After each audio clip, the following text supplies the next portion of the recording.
Já com a fala do Fábio Carilli para a gente comentar esse empate. Vamos lá. Ter um bom desempenho e somar pontos. Corinthians com 5 pontos em 12 possíveis. Você gostaria de estar com mais pontos ou com melhor desempenho? Nós procuramos desempenho sempre, né? Mas nós sabemos que o mais importante é o resultado. Foi assim no Campeonato Paulista, né? Com desempenho ruim, mas o título, para muitos, acabaram apagando, mas a gente sabe que tem que melhorar bastante, nunca escondi isso. É um jogo grande, contra um adversário que está com muito conjunto, um trabalho de muito tempo junto, com um grupo de jogadores assim já há um bom tempo na mão deles, né, que está com confiança, que a bola não queima. Então, sem bola, nosso jogo foi muito bom. Acho que a gente finalizou mais, né, eles ficaram mais com a bola. É algo que a gente tem que melhorar, né? E nós sabemos disso, não só eu como os jogadores, que a gente tem que melhorar muito com a bola ainda, mas estamos num processo de melhora. Carilli, tudo bem? Aqui à sua direita. Há um tempo você falou que estava satisfeito com o desempenho do Wagner Love pelas pontas, né, aberto, e que você não pensava em testar ele em outras posições.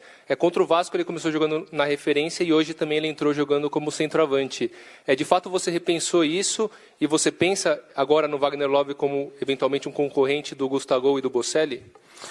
Eu tenho o Love para 4 funções. Pelos lados, que ele entrou bem em alguns jogos, iniciou bem alguns jogos também, de 9 e atrás do 9.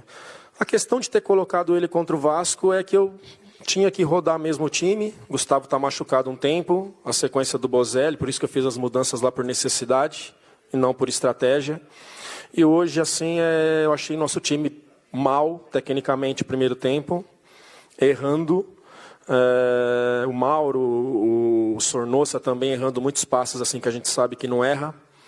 E por isso a escolha de colocar ele ali, mas a gente vai para um jogo desse com ele no banco, sabendo que pode usá-lo em 4 posições.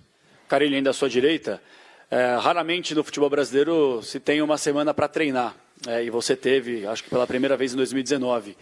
Na sua avaliação, o Corinthians deveria ter, nessa semana que teve para treinar e para recuperar jogadores, ter mostrado mais evolução tática e técnica em campo, ou você está satisfeito com o desempenho? Não, infelizmente a nossa programação que era para treinar acabou não acontecendo.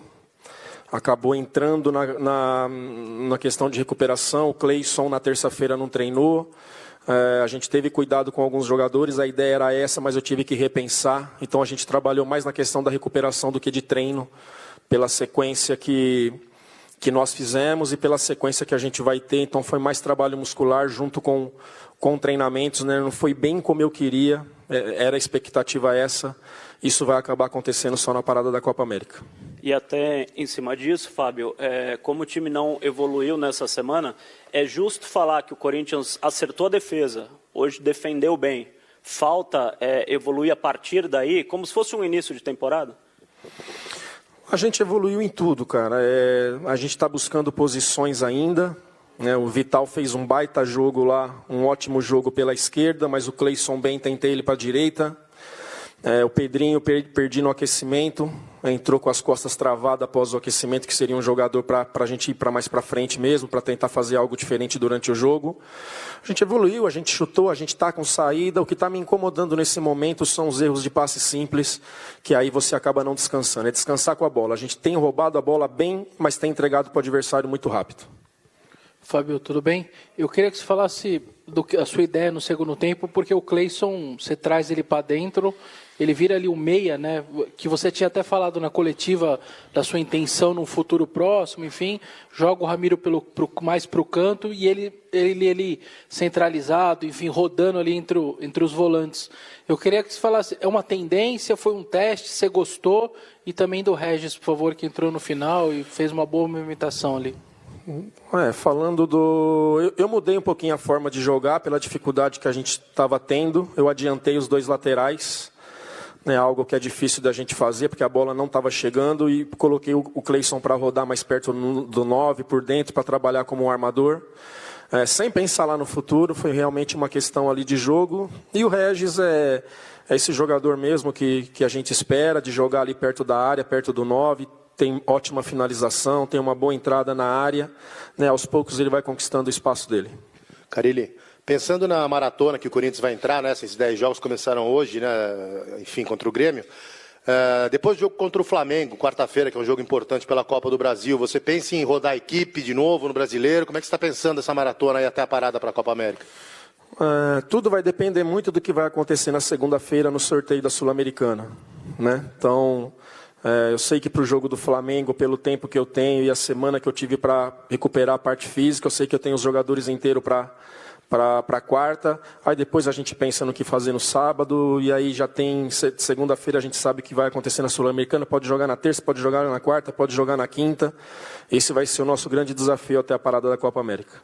Carille, aqui à sua direita, ainda perguntando sobre o Regis, ele entrou bem, sofreu uma falta, fez uma certa fumaça ali, e um questionamento que fica para alguns torcedores é tipo, por que ele chegou há um bom tempo já, ficou no banco várias vezes, mas por que ele não havia entrado antes? Foi mesmo, tipo, condição física? Foi mesmo, tipo, não viu oportunidade no jogo para colocar ele?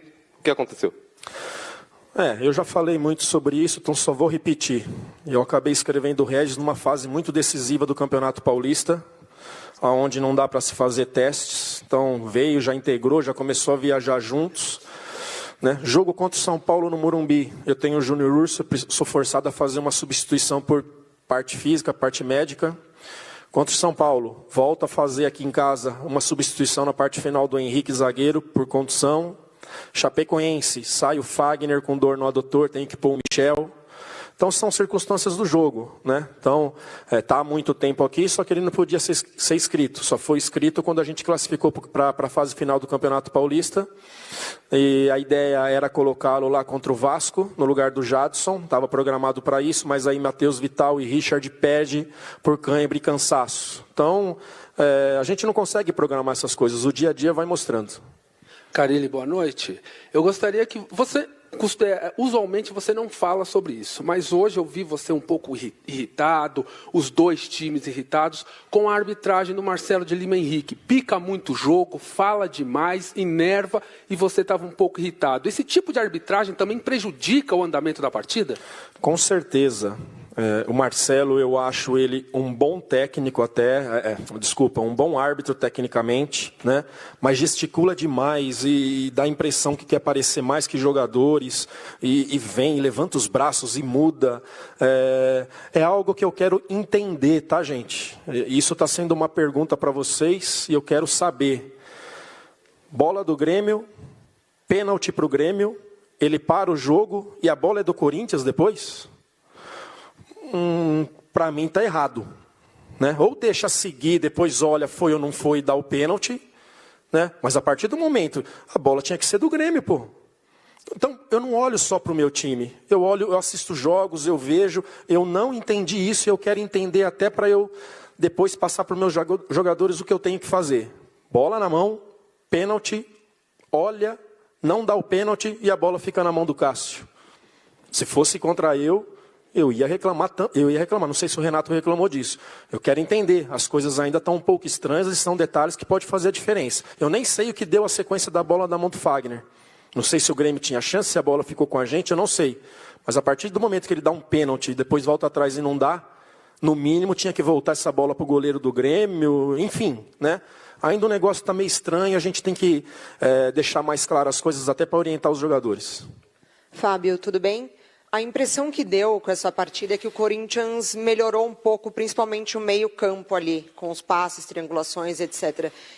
Queria que você analisasse resultado de placar e o desempenho do time hoje, pensando nessa máxima de que em casa os 3 pontos não é, né, o ideal não ganhar os 3 pontos. Eu queria que você comentasse o Júnior Urso, a sua ideia de colocá-lo no segundo tempo. A gente, em alguns momentos, acabou envolvendo o Grêmio, sim, com as triangulações, que me deixou satisfeito, né? A bola, no primeiro tempo, rodou bonita, assim, pelo Ralf por dentro, a gente saiu com qualidade. É algo que eu tenho buscado, é algo que a gente tem que melhorar. E o Júnior Urso é um cara de uma estrutura grande, né? Diferente de Cleison, diferente de Matheus Vital, enfim, de Love. Esses caras requerem um pouquinho, eu vi que com 25 minutos, acho que ele jogou, ele acabou dando uma abafada na hora que fez uma transição, né? Ele veio e conquistou o seu lugar, mas eu tenho que ser bastante inteligente para saber qual é o momento. Muitas vezes, se eu tiver ele para 45, 60 minutos, muitas vezes é melhor não iniciar com ele. Então vai ser na base da conversa e do entendimento, porque esses jogadores com uma estrutura maior, que é o caso dele, requer um pouco mais de cuidados. Tanto o técnico